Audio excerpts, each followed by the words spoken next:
लौकिक भाई आत्म प्रकाश भाई जो ज्ञानंद प्रेस में हैं, उन्होंने हमें पहले ज्ञान दिया।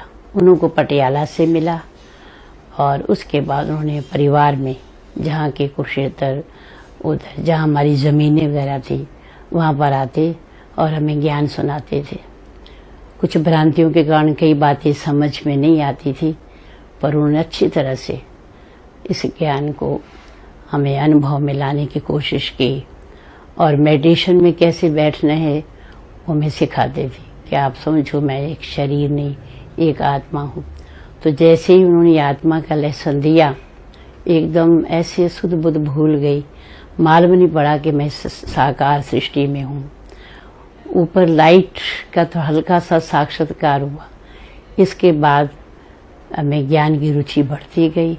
चाहे हमें कई बातों की समझ नहीं भी आती थी।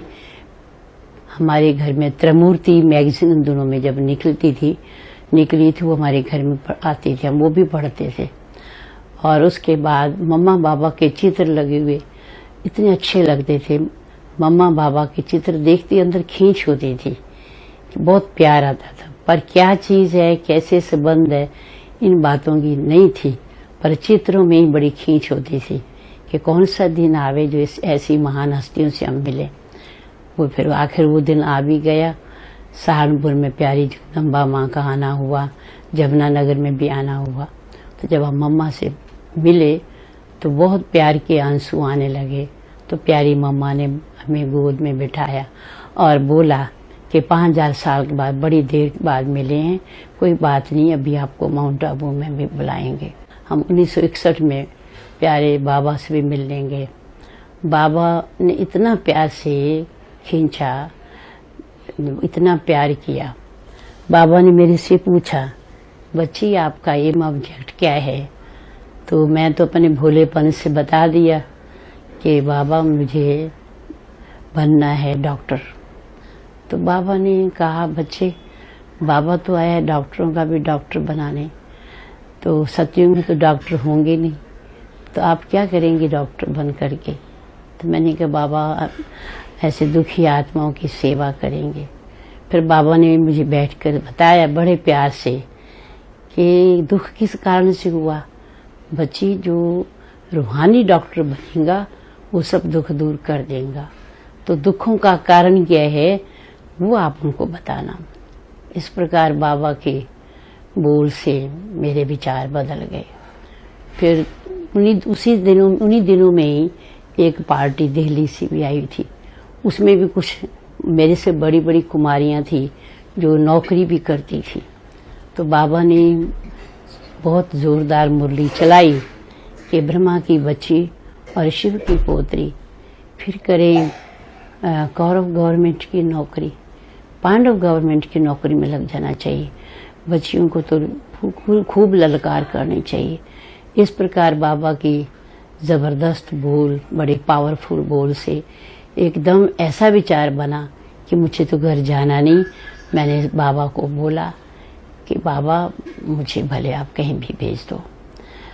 तो फिर बाबा ने कहा मम्मा से मिलो। मैं मम्मा से मिली। मम्मा ने कहा कि बच्ची आपका पहले विचार क्यों नहीं था? मैंने कहा मम्मा बात ये थी कि उन दिनों में हंगामे बहुत होते थे। 1960-61 की जो बात है, इतने हंगामे होते थे, मुझे और ही तरस आता था। ये बहनें इतना प्यार से सेवा करती हैं और इनको फिर भी इतनी गालियां मिलती हैं, हंगामे होते हैं, झगड़े होते हैं। तो इस मैंने इन झंझटों में कौन पड़े। ठीक है, हम अच्छी तरह पढ़ाई पढ़ करके फिर वही तन मन धन जो है बाबा की सेवा में लगाएंगे। और मेरे में इतनी सहन शक्ति नहीं है कि मैं फालतू की बात, जबकि मेरे में वो कमी नहीं हो, पर मुझे कोई बोले जैसे हमारी बहनों का कितना पवित्र जीवन है और लोग उनके बारे क्या क्या बोलते हैं। तो ऐसे नजायज सहन करना ये मुझे बड़ा मुश्किल लगता है। तो मम्मा ने बड़े प्यार से समझाया, मम्मा ने भी, कि नहीं बच्ची, यूँ तो मैंने अपने विचारधारा बदल ली थी, पर फिर मम्मा ने और पक्का करने के लिए बोला, बच्ची हर क्षेत्र में सहन करना पड़ता है। अगर आप नौकरी के चक्कर में जाएं, उसमें हम करते हैं तो भी बॉस की या कर्मचारियों की आपस में कई कुछ सहन करना होता है। लड़की ससुराल घर जाती है वहाँ भी सहन करना होता है। ऐसा कोई क्षेत्र नहीं जहाँ पर सहन ना करना हो, पर वो तो अल्पकाल की प्राप्ति होती है, अल्पकाल का सुख होता है। लेकिन बच्ची ये जो है हमारे को 21 जन्मों की प्राप्ति है, 2500 वर्षों की प्राप्ति है। उसके आगे तो ये सहन करना कोई बड़ी बात नहीं है, ये तो कुछ भी नहीं है। तो त्याग तपस्या से हमारी सेवा सफल होती है। इस प्रकार मम्मा ने इतनी प्यार की, ज्ञान की लोरी दी। इतनी छोटी आयु में पापा ने छुट्टी देनी नहीं है। तो मैं आपको लौकिक भाई के लिए, जो तब वो आत्म प्रकाश भाई जी कृष्णा नगर में रहते थे, मैं कहूँगी, मैं ये लिखता हूँ लेटर में कि बच्ची को आत्म प्रकाश भाई के पास भेज दो। लेकिन बच्ची आप कहना अपने बाबा को, यानी पिताजी को, कि मुझे अमृतसर जाना है। ट्रेनिंग सेंटर अमृतसर से सबसे अच्छा, जो आप चाहती हो कि मैं आदर्श ब्रह्मा कुमारी बनूं, वो आप वहाँ जाएंगी तो बहुत जल्दी तरक्की कर लेंगी। तो मैंने कहा ठीक है बाबा। जब बाप ने लेटर पढ़ा, उन्होंने कहा पिता बाबा तो आपको आत्म प्रकाश भाई दिल्ली के लिए कह रहे हैं, आप कहती मैंने अमृतसर जाना है। तो मैंने कहा नहीं, मुझे अमृतसर ही ठीक रहेगा। बाबा ने कहा बच्चे अगर जैसे ठीक समझो। तो उन्होंने कहा आप बाबा की बात भी नहीं मान रहे हैं तो आप आगे कैसे बढ़ेंगे। मैं चुप रही। अंदर तो मुझे बाबा ने ही पक्का किया हुआ था कि अगर आदर्श ब्रह्मा कुमारी बनना है तो आप वहीं जाएं तो अच्छा रहेगा। फिर मैं पिताजी आखिर मुझे कह ठीक है, पर ये रास्ता बड़ा मुश्किल है, ये ऋषि मुनि भी हार गए, ये बड़ी असंभव चीज़ है। सोच समझ के 3 रास्ते हैं। आप एक तो जो नौकरी करो पढ़ाई लिखाई करके, दूसरा रास्ता दुनिया में जाना है, तीसरा रास्ता इस तरफ बाबा का बनना है। तो मैंने कहा मुझे तीसरा रास्ता जो है वो बहुत पसंद है, मुझे इधर ही जाना है और ट्रेनिंग में जाना है, अमृतसर ही जाना है। उन्होंने फिर मुझे बार बार कहा, मैंने कहा मैंने सोच लिया। बोला फिर ऋषि मुनि ऐसे ही इतने पावरफुल, वो भी वापस हो गए। हमने बोला उनमें आत्मिक बल था, यहाँ तो परमात्मा का बल है। ईश्वर की शक्ति से असंभव कार्य भी संभव हो सकता है। परमात्मा सर्वशक्तिवान है, वो क्या नहीं कर सकता है। तो इस निश्चय से जब मैंने बोला तो पिताजी कहते ठीक है, जैसे बच्चे की दिल है। फिर मुझे यहाँ पर भेजा। फिर थोड़ी देर के बाद मेरे कुछ शारीरिक रोग आ गया।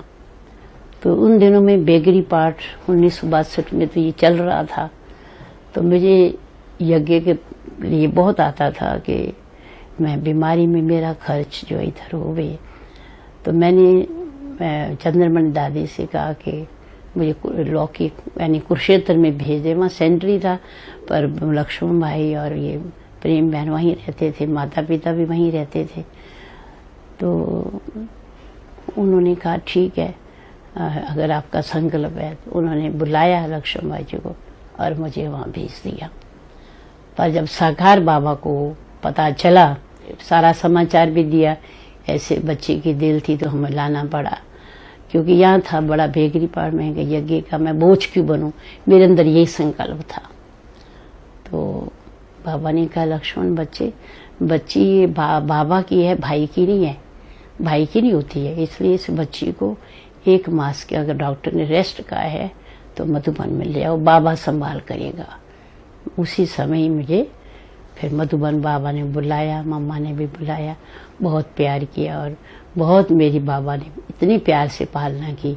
मेरा बाबा अपने कमरे में बुला करके भजन किया, कमरे में फ्रूट वगैरह भेजना, हर प्रकार की सेवा, जो कोई प्रकार की कमी ना रहे। फिर मुझे बाबा यहाँ पर ठीक यहाँ में सेट करके फिर ऐसे गए। उसके बाद फिर मैं यहाँ पर ही सेवा मैं करती रही, आसपास के सेंटरों में भी जाना हुआ और चंद्रमणि दादी के कनेक्शन में आकर के बहुत पालना ली, बहुत प्यार दिया।